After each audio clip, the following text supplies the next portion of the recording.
জনপ্রতিনিধিরা যদি স্যার আর বস হয় তাহলে মনে করেন বছরও শেষ আপনারও শেষ।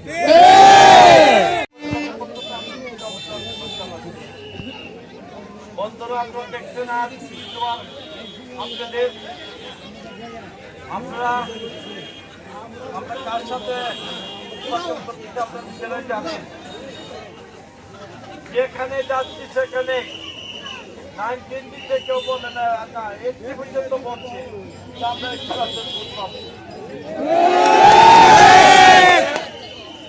ভয় করে যায়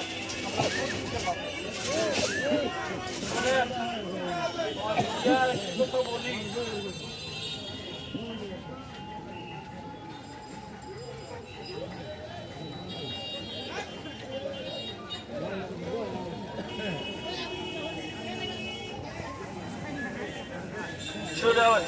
বলে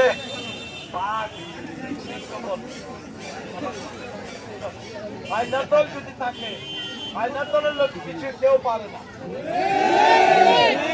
ফাইনাল দল আমরা এই জনগণ যদি মাঠে থাকে ভোটকেন্দ্রে থাকে কারো শক্তি হবে না। তাই আমি আপনাদেরকে অনুরোধ করে গেলাম, আপনারা যে পরিশ্রম করতেছেন তার দৃশ্য দেখলাম। আপনাদের জয়ের অনিবার্য যদি আপনারা 14 তারিখ মাঠে ঠিক করতে থাকেন, 7 তারিখ মাঠে ঠিক করতে থাকেন, জয় আপনাদের হবে ইনশাআল্লাহ। আর আমি বলে যেতে চাই এই নির্বাচনটা সুষ্ঠু হবে, কোনো অন্যায় কেউ করতে পারবে না। গুলির অর্ডার হয়ে গেছে, যার কারণে গুলিটা আমরা তো আমার তো অন্যায় পাচ্ছি না, আমরা তো নিরীহ পাচ্ছি শান্তিপূর্ণ ভোট। আর ওরা যা শান্তিপূর্ণ দিল পাচ্ছে এটা হবে না। আপনারা জানেন কয়েকদিন আগে নির্বাচন পরিষদে এসেছিলেন, উনি বলেছেন এই নির্বাচনটা যদি খারাপ হয় বাংলাদেশের জন্য বিরাট ক্ষতি হয়ে যাবে। উনি ভাইয়া বলছে আমাদের গার্মেন্টস বন্ধ হয়ে যাবে, আমাদের বিদেশে সৈন্য পাঠানো বন্ধ হয়ে যাবে, আমাদের বিদেশের লোক জায়গা বন্ধ হয়ে যাবে, আমাদের প্রতি বছর নাকি 2-2.5 লাখ লোক শিক্ষার জন্য সেটা বন্ধ হয়ে যাবে। এই জন্য উনি বলছে এই নির্বাচন সুস্থ করতে হবে। কারো নাই, কোনো শক্তি নাই, কাউকে আমরা ভয় করবো না। কে সরকারি দল আপনারা এই যে পরিশ্রম করছেন এই ওই যে 6-7 আপনারা এভাবে থাকবেন। আর আমার একটা কথা আপনাদের বলছি, আপনাদের কথা তো আমার বলা বারবারই বলা, কোনো অসুবিধা হবে না। আমি ইনশাআল্লাহ বলে গেলাম এই বিজয় লাভ করলো, আমরা কাউকে ভয় দেখাবো না।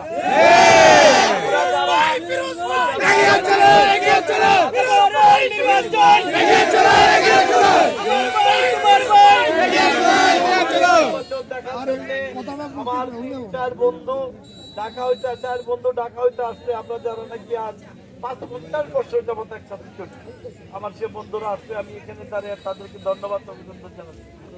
আর চিনে আমাকে আচ্ছা আর একটা জানেন, আমি তো সবই বলছি, জনপ্রতিনিধি আপনারা স্লোগান দিচ্ছেন না, ফিরোজ ভাই জিন্দাবাদ, এখানে কিন্তু বাপও দিচ্ছে ছেলেও দিচ্ছে, বাপও দিচ্ছে ছেলে দিচ্ছে। জনপ্রতিনিধি হলো ভাই, জনপ্রতিনিধিরা যদি স্যার আর বস হয় তাহলে মনে করেন বছরও শেষ আপনারও শেষ। আপনাদের ভাই হিসেবে আছি, সারা জীবন থাকবো।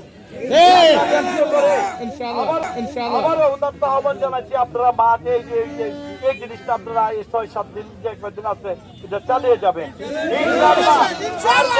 আজকে জানেন কথা বললো এই আমার এই